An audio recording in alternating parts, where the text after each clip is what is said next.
The secret is there is no secret. The secret's hard work. It's positive attitude. It's bringing your best in everything you do. As long as you give your best each and every day in whatever it is you choose to do, I promise you, you will rise to the top. But if you halfway do it, don't be upset with the results you didn't get from the work you chose not to do. The man who can't be trusted with the little things certainly can't be trusted with the big things. Be honorable in the small, and you'll be gifted with the large. Bring your best every day. Be a good person every day, and things will happen for you the way they're supposed to. It's not easy, JP. It's supposed to be hard. I mean, my man, if it were easy, everybody would do it, and these difficult things would have no value.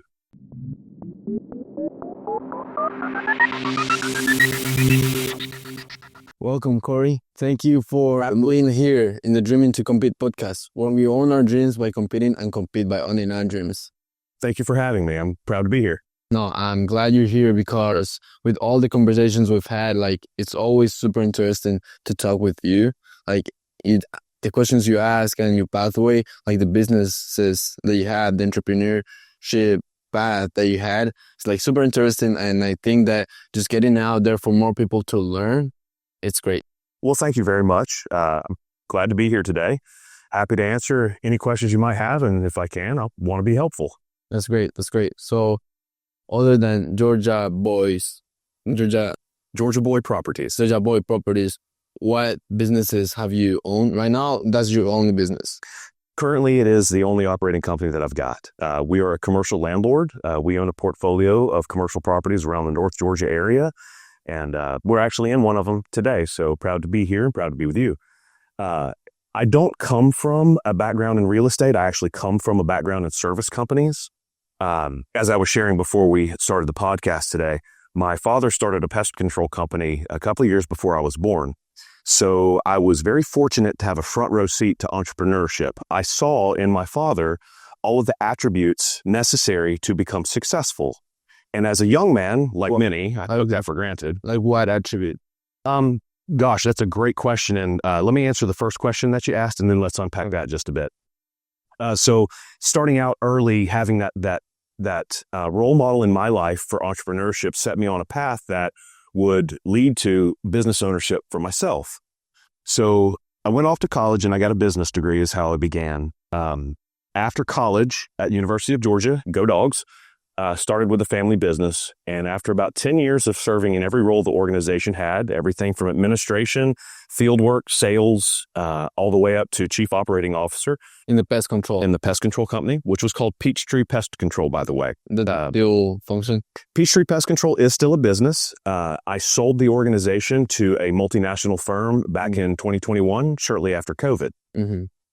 Now, Peachtree was the first company that I had owned. My father sold to me in 2008, I believe it was. You were already out from university. Yes, I had come out of college and worked in the business for an extended number of years, and my father was ready to retire, so he gave me terms, and I purchased the organization. Now, at the time, we were a Metro Atlanta company exclusively. Through a series of organic internal growth and some strategic acquisitions of friendly competitors, we were able to grow that brand into a multi-state platform. We had 9 offices in 3 states with 115 employees. So it's a fairly significant company, quite proud of that success. During those years, we learned the importance of acquisition. I also realized that in the service trades, everything from the point of sale backwards is fairly identical, which allowed me to step into some other industries. I started an insulation company in 2016, Georgia Insulation. I was able to, with a series of other investors, buy into a plumbing business. That was called Keep Smiling Plumbing. Each one of these organizations had unique attributes, but one thing they all had in common is that they were service trades. So with the right skill set, which you could hire for, combined with the appropriate set of business skills in marketing, cash flow management, risk management, whatever it was, we realized that we could operate in almost any industry. So over that series of about 20 years or so, we bought and sold nearly 24 companies. Some we started, some we bought. Ultimately, shortly after COVID, all of those operating companies got sold. So I was fortunate to have had the experience of working in the various trades, having numerous employees, systems, processes, branch locations, fleet vehicles, all the things it takes to make that work. How did you sell them? Why did I sell them? Excellent question. After COVID, private equity organizations became very aggressive with their valuations of service companies like mine. And I was approached and offered an opportunity that valued my organization at 3 times total revenue. That's, if you're unfamiliar with the acquisition world, that is a historical sort of opportunity. So it was something I simply couldn't say no to. And frankly, it was an opportunity halfway through my life, I'm in my late 40s now, to redefine myself, to take on a new opportunity, to take what had been my life, which was service organizations, to liquidate that and go into something slightly different. In this case, we chose commercial real estate. Why choose the commercial real estate? Commercial real estate, we chose it because, frankly, I don't have a lot of employees. I miss having team members. I really do. That was a wonderful part of being in business, was having a group of people united in a common goal, working together to achieve. But it could also be very taxing for a business owner. And having done that for about 20 years, the prospect of a business that wasn't as tied to the human aspect was a bit more appealing. It was just a different opportunity. So we stepped into it, and it's gone quite well. We're very proud of what we've done over the past few years. For how many years, Ian? So I started Georgia Boy Properties in 2015 and acquired my first office. At the time, Peachtree Pest Control, my own company, was my first tenant. So that's how the company began, frankly, was Georgia Boy Properties would acquire a piece of real estate, and I would house one of my service companies, whether it was Peachtree Pest Control or Georgia Insulation, Atlanta Wildlife Control, Keep Smiling Plumbing, whichever. They would have a home in an office space that I owned, and they would rent from me. So that's where it began. I don't know that at that time I had vision to step outside of an owner-occupied real estate and into the commercial landlord role, but it just kind of evolved, and quite glad that it did. Why did you choose real estate? Low impact. There is a lot of tax preferential treatment there. So because of the tax opportunities, the cash flow opportunities, the limited amount of overhead necessary to generate that cash flow, I found all of those attributes attractive, something I wanted to head towards. I was candidly tired of fighting the insurance, healthcare, workers' compensation, lawsuits because we had a car accident and somebody was injured. The list goes on, honestly, JP. Commercial real estate had none of those challenges and stable cash flow. So it was a direction we wanted to head. But how did you learn all of that just like during the whole time that you were like doing the other businesses? Because me, like as a beginner, as a young person that, let's say, wants to make my own business or start my own career, like I do not know all of those things that you just said. And they're like unfamiliar to me. Well, I had an old timer tell me once, you don't know what you don't know until you know you don't know. Now, I know that might be a little difficult to follow, but let me explain. The first step to gaining knowledge is the recognition that you don't know, that you're ignorant to a particular topic or being humble. Being humble, absolutely. Recognizing that there's a gap there. That gap in knowledge is an opportunity, right? Most young entrepreneurs, because I do some business coaching these days, most young entrepreneurs want to know how the story ends before they're even willing to begin, okay? Now, how does that relate to your question? How do you gain that knowledge? You get started. I've often said it doesn't matter what industry you choose, what profession, what sport, it doesn't matter. What matters is not what you do, but at what level you choose to do it. I have friends who are in the garbage business. And, you know, we joke and call him a garbage man, but he's not the guy that rides the back of the truck. He's the guy that owns the sanitation business, right? He's in the trash business, but he happens to be the owner rather than the guy on the back of the truck. So any trade, any profession, sport that you choose to get into, as long as you dedicate yourself to excellence in that arena, you're headed in the right direction and you will inevitably gain experience along the way. It's like most athletes, like most professional athletes do not have a good paying job. Like it's only the top, I don't know, 10% Sure. that are the people that you see in TV that they have the luxury cars and all of that. So they're the excellence in that regard. Yeah, I mean, we're talking about process, right? So nobody starts at the end of a journey. You start at the beginning, obviously. And through the process of that journey, right, we become who we're intended to be or who we hope we will become. So I have never worried too much about, do I know how to do this? It's, do I want to try? And am I willing to dedicate myself to whatever it takes to make that a reality? And that's the hard part, right? Is people don't tend to have that level of personal stick-to-itiveness, that I'm going to dedicate myself to something difficult, no matter how long it takes, no matter how hard it is, I'm going to see it through. It has to be something they love. I'm going to be honest with you. There is absolutely no place where I loved everything about the business background that I have. There were so many times where I'd had enough. I was fed up. It was terrible. It's not easy, JP. It's supposed to be hard. I mean, my man, if it were easy, everybody would do it, and these difficult things would have no value. So finding it in oneself to run directly at the hardest things in your life with courage and tenacity is what will set you apart from everybody else out there. That's what makes the difference. How hard are you willing to go? Now, does it help if you love it? 100%. 100%. And it's wise for you to seek out something that you enjoy. But it's also a problem when, especially for young people, they are searching for this thing that I want to make $1 million and I want to love every day of it. That's just not a very realistic combination. Is it out there? I'm sure it is. Is it common? Absolutely not. In fact, the opposite is common. It's going to be difficult. It's going to be awful at times. But if you're called to it, you need to walk that mile.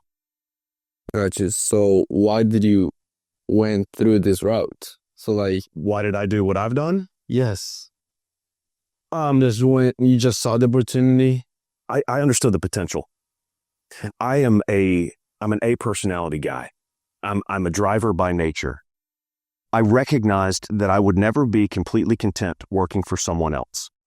That if I wanted real control over my own life in the long term, the only way to achieve that, in my opinion, would be to chart my own path, find my own way, and create my own opportunities. To never be beholden to another person or group of individuals for the rest of my life.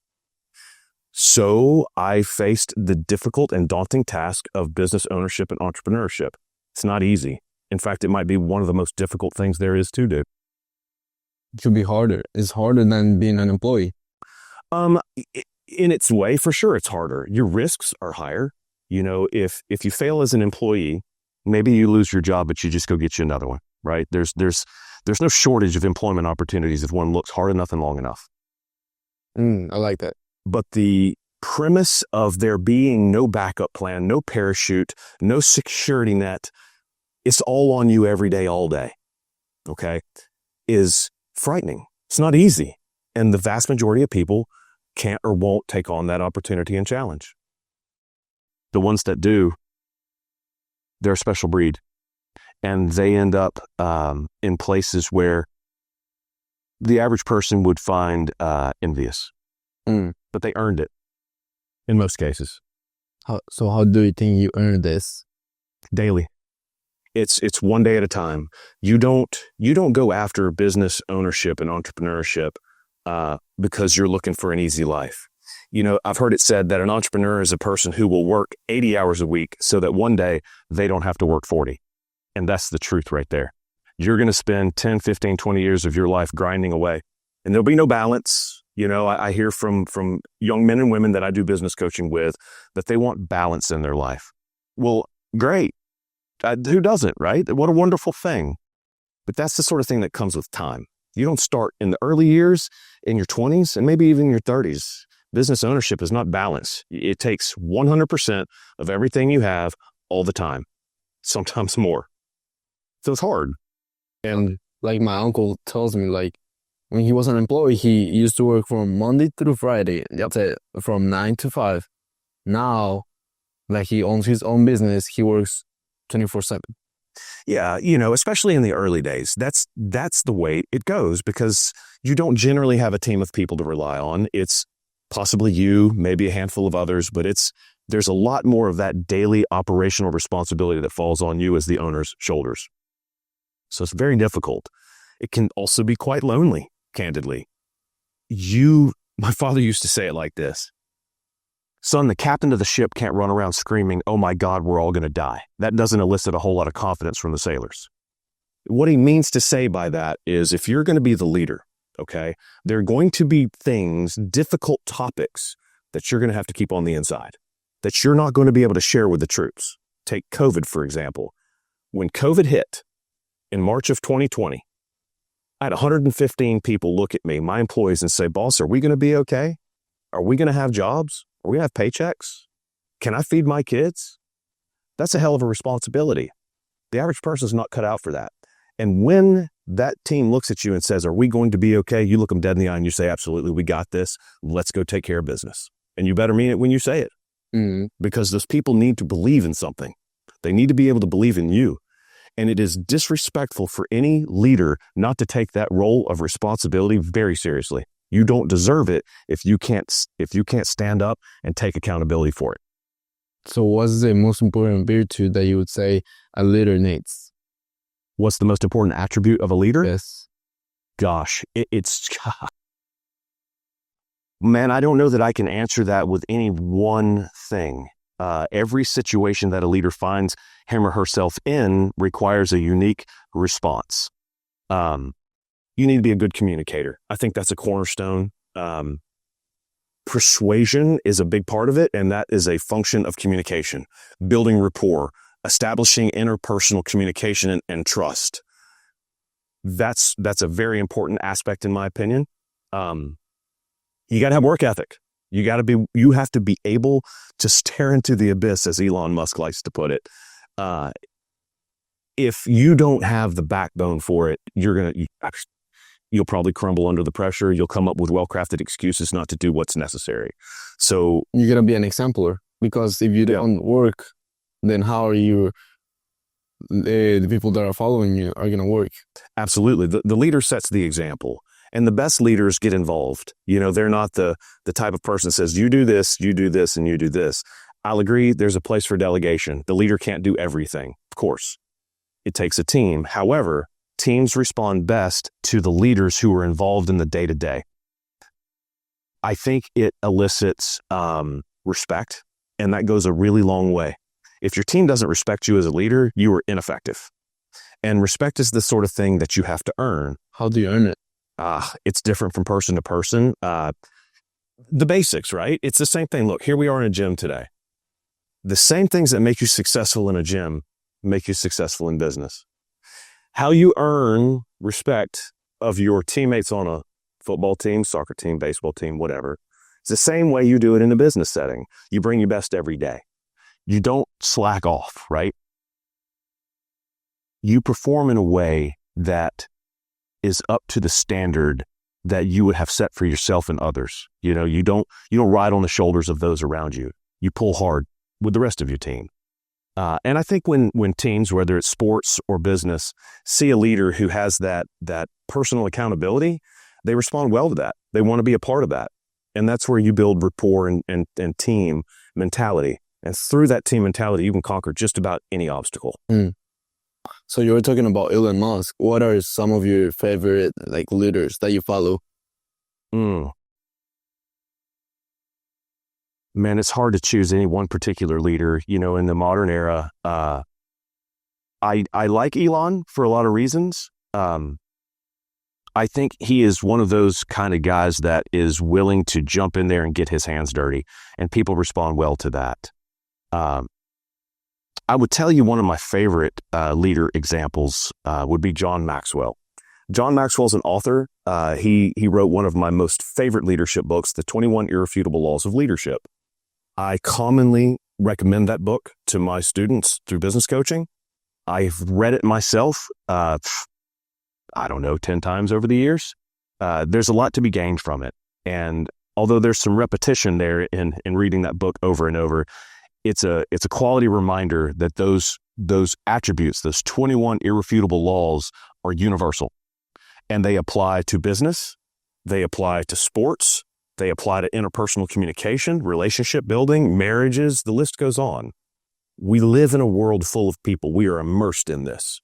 So learning how to persuade others, to gain buy-in, to just live well in groups is a really important aspect of being successful in whatever it is we choose to do. John Maxwell is who I would lean on to help young people like yourself grow in that capacity. Okay. What about old ones? Like, what about old ones? Like old leaders? Yeah, not current leaders. Are you talking about individual leaders, or are you looking for like coaches, authors, that sort of thing? Either? Anything. A leader. Could be a coach, could be a president, anything. A business owner, entrepreneur. You know, there's a lot of sports coaches that I've got a lot of respect for, you know, the Bear Bryants of the world. I love a lot of their quotes. I think they solidify and epitomize the simplicity of what it means to be effective in sports or in leadership with those just a handful of words, right? So Bear Bryant may be one. I mentioned John Maxwell. It's on the tip of my tongue. There's a particular author that I'm looking for. Dale Carnegie, How to Win Friends and Influence People. Are you familiar? Yeah, read the book? Yeah. Wonderful bit of literature.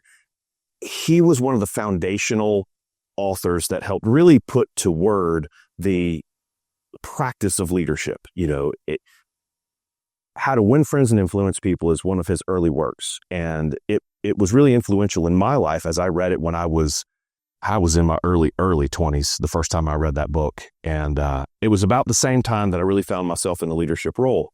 So these authors, whether it's John Maxwell or any of them, frankly. So you read a lot?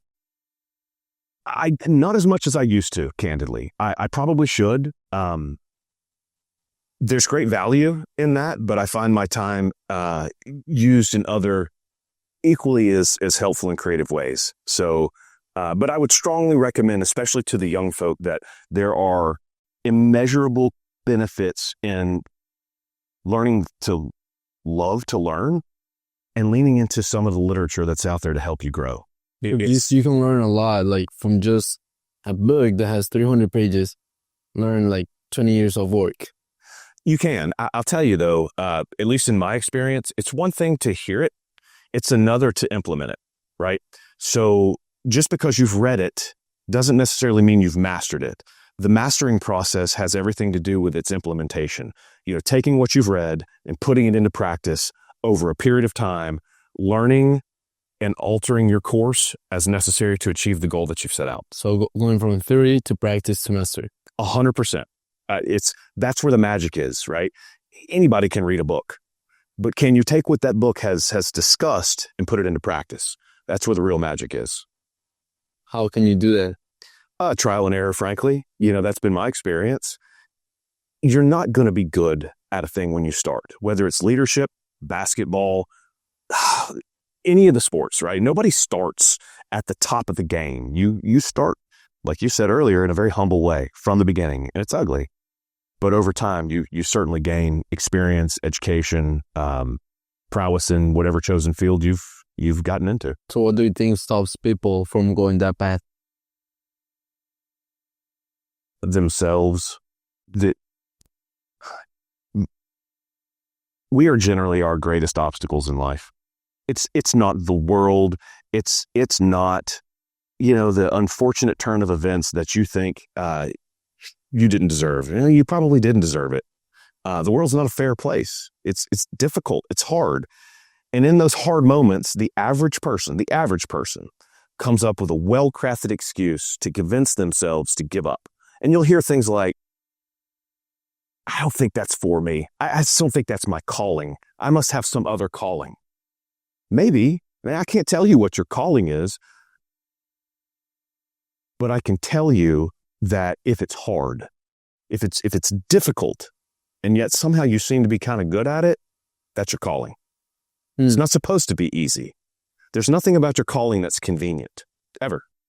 So was there something that made you think that being an entrepreneur was your calling? Man, if I'm totally honest, JP, it was never a big strategy, right? It was I'm going to get up, I'm going to get dressed, I'm going to go to work, I'm going to do my best. And I'm going to do the same thing tomorrow and the day after that and the day after that.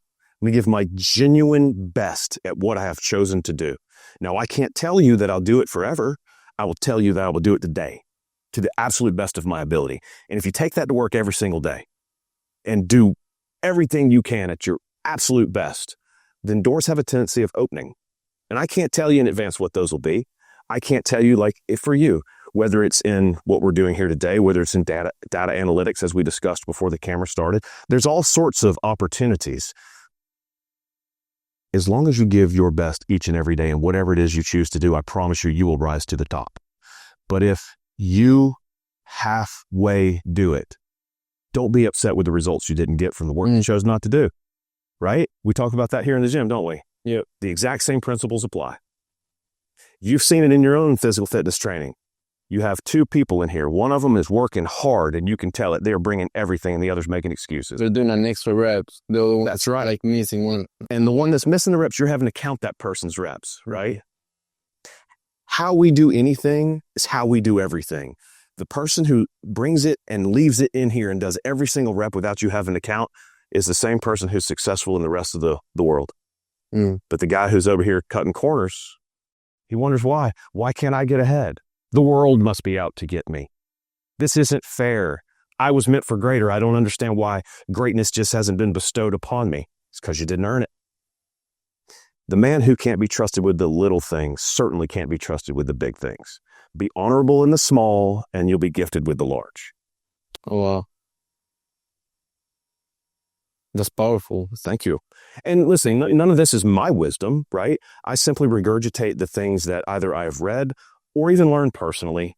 These concepts have been around longer than you and I put together. Yep. It's not a matter of knowing, right? Although knowing's helpful. It's a matter of doing. Execution makes the difference. Implementation makes the difference. Not your knowledge base. You can know everything there is to know, but if you never put it into practice, well, you were a waste of time, weren't you? So there's no secret or cut to success. No. Success is always going to be a stairway, all right?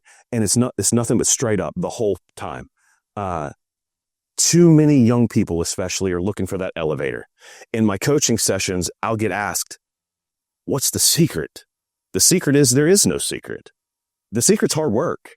It's positive attitude. It's bringing your best in everything you do. There's a book that I'd like to mention, How a Man Thinketh. It's an old publication. I think it was written in the mid-1800s. I can't recall the author off the top of my head, but it's a widely known book, and its premise is your life is a manifestation of the way you think. How you do anything is how you do everything. Yeah. Right? So if you're looking for the secret, how do you get ahead in anything? Well, it's how this works right here, right? Well, frankly, it's the most important 6 inches on your whole body, buddy. It's that 6 inches between your ears. If you'll use it for what it was intended, I think there's some real opportunity. Because however you think is what are you going to act on? That's right. What are you going to... It affects what comes out of your mouth. It affects how you behave, how you speak, how you respond to others, how you respond to difficult or challenging circumstances. I'll give you an example. One individual may see a problem and think, this is terrible, this is awful, how are we going to handle this? The other looks at that exact same circumstance and sees opportunity. Here's a chance for us to improve, to learn something, to take this to another level. Exact same scenario, the difference is perspective. So if there were a secret, I think that would probably be it, is to learn how to control your mind, how to frame things in a way that benefit you and those around you. If you can accomplish that little task and control your thinking, control your mind, I mean, the world's your oyster. You can do just about anything. What is your definition of success? Oh, gosh. It's changed over time. I used to think it was a culmination of things like Do I have the car that I've always wanted? Did we make the paycheck that we wanted? Material things, money, possessions, big house. That stuff's pointless.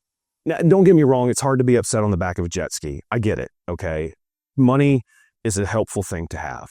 Okay. Acknowledged. But I don't think that's success. To me, success is fulfilling your God-given talents.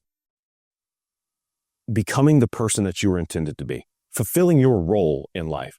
Discovering first what that is. How do you know? How do you know? First off, life is just going to happen to you. It's going to happen to every one of your listeners as well on a day-to-day basis. And again, how we respond to things, how we think about things is going to have a lot to do with how that unfolds, right? Because nobody knows what the answer is on the front end. You know, like, am I on the right career path? I don't know. I can't answer that. I mean, in time, you'll know that for sure. So sticking to things, giving them an opportunity to fully bloom in your life. And yet at the same time, I think it's important to talk about don't waste time. If you're in a situation, because we're talking about success, right? If you're in a situation where it feels just like a total dead end, man, don't waste time. If you're convinced that you're in the wrong spot, handle it now. Handle it now. It's not going to get easier later, right?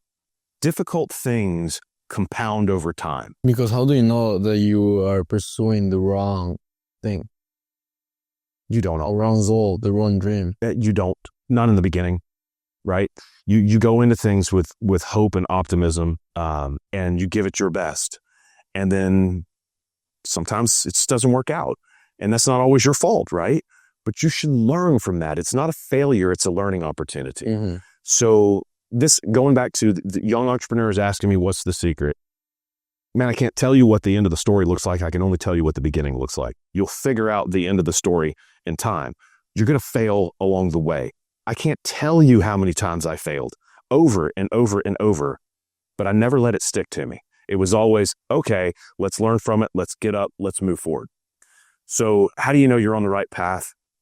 Gradually, through a series of repeated failures, you're going to look back on those experiences and start to gain some perspective on your own life and your own character. Don't repeat the same mistakes over and over in your own life. All right. So there's a big one. If you learn from your past, you'll be able to chart a more clear future.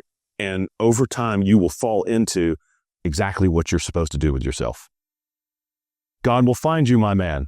He will find you. Do you see yourself as successful? In a way, sure. Look, I've got a beautiful wife and two beautiful daughters. I have a happy home, and I'm grateful for that. I've got a background of successful business endeavors, and I'm grateful for that. That doesn't mean that all of these weren't fraught with trial and error, failures along the way. Here, I'll get personal for a moment. My wife and I were married for 8 years, fully divorced for 2, and have been remarried for 8 years. Mm. So, you're going to take that as a failure. And, well, I will tell you in that 2-year period, there was a lot of sense of failure, right? But in that moment, I realized that my story wasn't fully written yet and that there was an opportunity for another chapter. And fortunately for my wife and I, and for our daughters, we were able to get back together, make it work, and kind of like leftover spaghetti, buddy. It's better the second go round, right? So in that way, sure, it's been a success. But there's been an awful lot of failures too. So, but then are you doing something with the gifts that God gave you? I try to hold myself accountable to that on a regular basis. I try to check in with my creator and ask him how he feels about my performance. Am I on the path that you have set out for me? I'm going to try my best to listen with a whole open heart. I think if I'm candid, there's some opportunities for me to grow personally. Some things that, although I might not be looking to share in this podcast because they're quite personal, some areas that I'm going to dedicate myself to personal growth and improvement. But by and large, man, I'm pretty happy with the life that I've been able to carve out for myself. So far, so good, my man. And what do you think a dream is? Funny you ask that. I actually, because I knew we would be talking about this, I looked up Webster's definition of dream, and it's a hopeful expectation of the future. Mm-hmm. Isn't that an interesting choice of words? A hopeful expectation of the future. Short and sweet. Short and sweet. And I think it sums it up. I think it's important that we have expectations for the future for ourselves. Optimistic, positive things, like it's manifestation at a level. If you walk around with your chin up and your shoulders back and some level of confidence, the world's going to respond to you well. If you walk around with your head hung, your shoulders slumped, and a bad attitude, the world will respond to that as well. It's not going to be good. So, manifesting things in our life.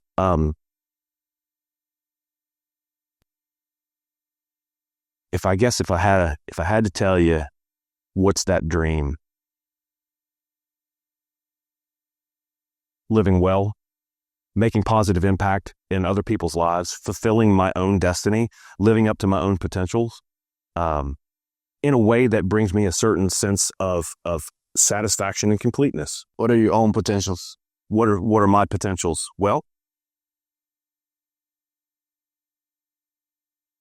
given my background, I have an understanding of how to operate businesses. And whereas I may not look to do so on my own accord, moving forward, I have interest in doing that for others, meaning I'm enjoying business coaching. I'm enjoying the consultant role where I can step into small businesses and offer some perspective on how is this going for you? What are the opportunities? What are your strengths and weaknesses? What opportunities and what threats exist in your organization? And casting vision with that business owner.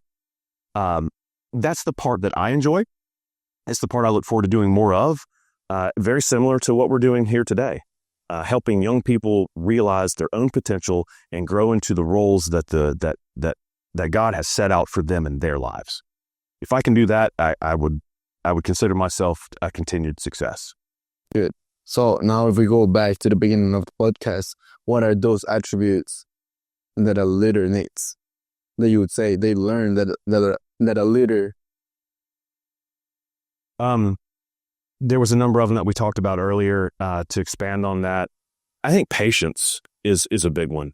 Because, we talked about communication and how important that is. Patience.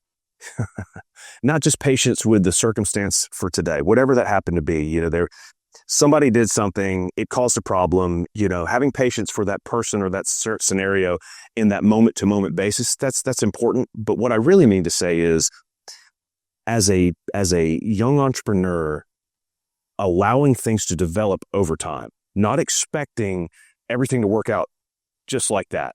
It's not how it works. It's going to take not weeks, probably not months, but years for your vision to come to fruition. And if you don't have the patience to see that process through, then you're probably going to give up before you realize what you could have potentially been able to accomplish. So patience would be big on that list. What does it mean to compete? I did not look up the definition of compete. Maybe I should have. I know where it comes from, which is the Latin word, this competitor. Mm-hmm. It means to strive together. Okay. Yes. Root word being compete. Competition is what you're asking me about. In my experience, because look, I don't come from the sports world. I come more from the business world, obviously. Providing a good or service that your buying population is interested in, that is better or suits that customer's need in a way that beats out your competition. I don't know if that's a great answer for you, but just trying to be your best, trying to create something that offers to your customer the best. And doing that with consistency, day by day, because it's not going to be easy and it's going to take time. And in the business world, man, it's competition every day. There was always somebody coming for you. they're going to try to do what you're doing better, quicker, more effectively and efficiently, offering those products at a cheaper price, all those things. So you have to constantly be evolving. You can't rest on your laurels and assume that you have made it. There is no I've made it in business. Just like sports, you better keep grinding. Rent is always due. And as a commercial landlord, I got to tell you, I love that line. Okay, rent is always due. But it's the same thing that we've talked about here in the gym, right? If you want to keep yourself in top physical condition, then every single day, you're going to have to work at it. Competition shouldn't be an external thing anyway, really. It's not about who you're competing against. Competition is something that happens on the inside. It's kind of like golf. You're competing with yourself. You're trying to become the very best version of you that you can be. And if you'll keep that in mind, if you'll work on being the best you that you can be, you won't have to worry about what others are doing. You'll fall in line exactly where you're supposed to be.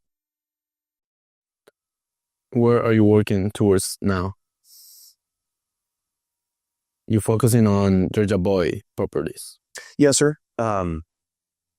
Georgia Boy properties, continuing to scale that at some level. We've reached a good balance in the business, and I'm happy with where we are. I'll continue to look to grow the organization, but I don't know that that's really the focus of my future endeavors. The business coaching, the consulting, that is something that brings me more joy than commercial real estate. Commercial real estate is a great way to pay the bills, right? As I said earlier, there's lots of tax advantages to it. The limited overhead. There's just some really positive attributes to commercial real estate, but it lacks personal development opportunities. Business coaching, consulting offer more, so I look forward to doing more of that as I move into the future, especially in 2025. Not for the cash flow of it, but for the influence of it. Getting to build relationships with young entrepreneurs and help them realize their dreams is where I'm at these days. How do you plan on doing that? Building relationships. I don't want to be the biggest consulting company the world's ever seen. I could care less about that.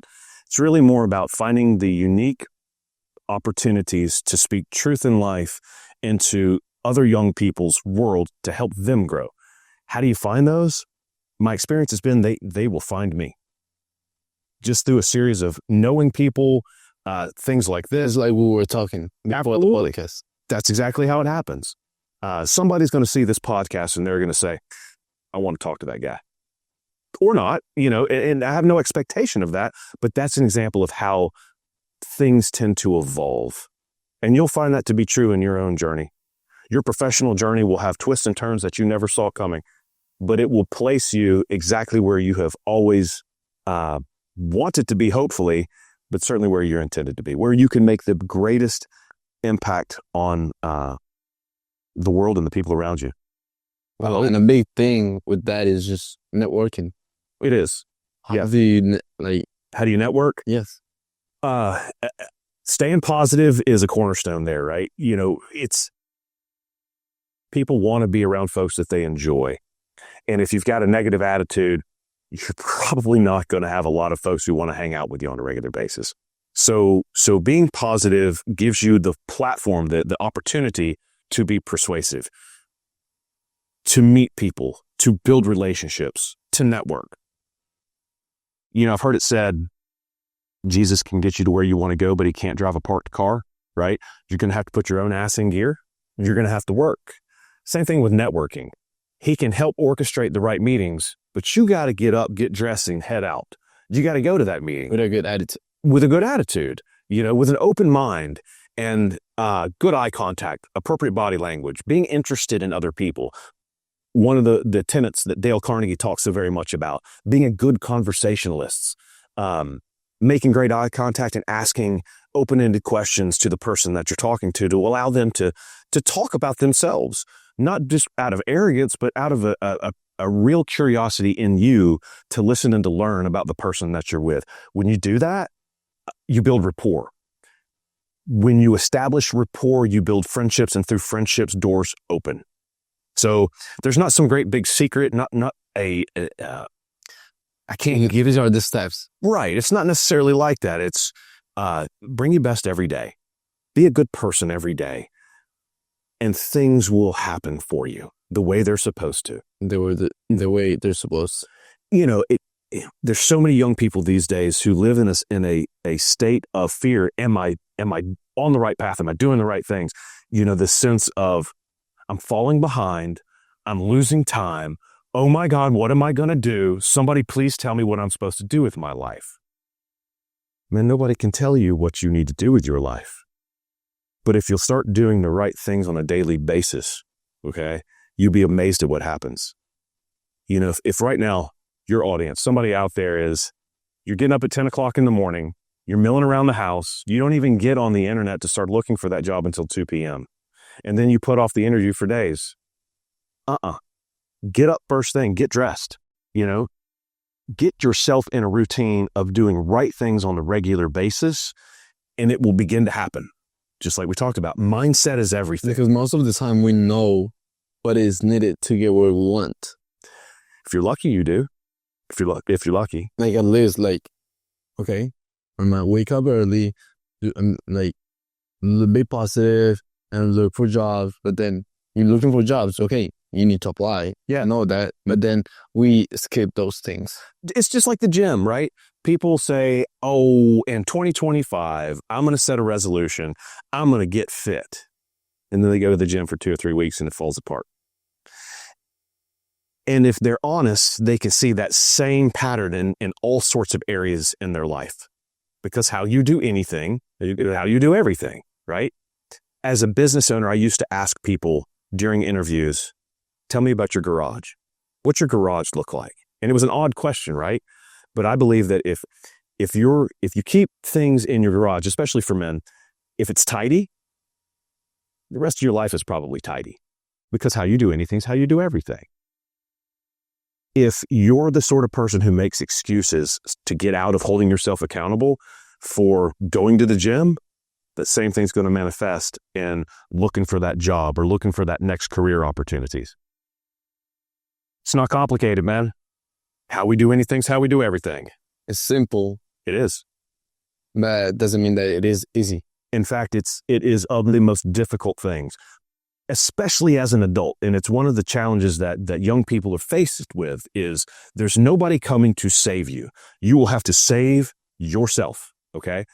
Nobody's going to call you and make sure you got out of bed, you know, make whatever it happens to be that you need to be doing. There's nobody who's going to check in on you because you're a grown-up. You're an adult. You're going to have to put your own feet on the floor and make it happen. And that's tough. Some people never find personal accountability. Some people never fully grow up, and their whole life is spent just skipping along, you know, half-assing everything. And then they want to know when they get to the end of their life, why didn't it happen for me? I must just be a victim of some sort. No. It was the day by day. It was how you thought, how you spoke, and how you perceived the world. Did you manifest that out there on everything that you did every day? And if the answer is yes, then you will have the opportunity to sit in a chair like this and talk about the successes that you've experienced in your life. Fail to do any or all of those things, and that's not in the cards for you. Oh, Corey, thank you. Like, you are doing what you said, that you will help some young people, some young entrepreneurs. Hopefully people get something out of this podcast. I definitely did. Well, thank you, JP. I appreciate the opportunity. I'm glad to be here, and I do hope that what we have spoken on today is going to reach some of your listeners and make a positive impact. Isn't that why we're here? Yes, it is why we're here in the world. JP, thank you. Thank you. Absolutely.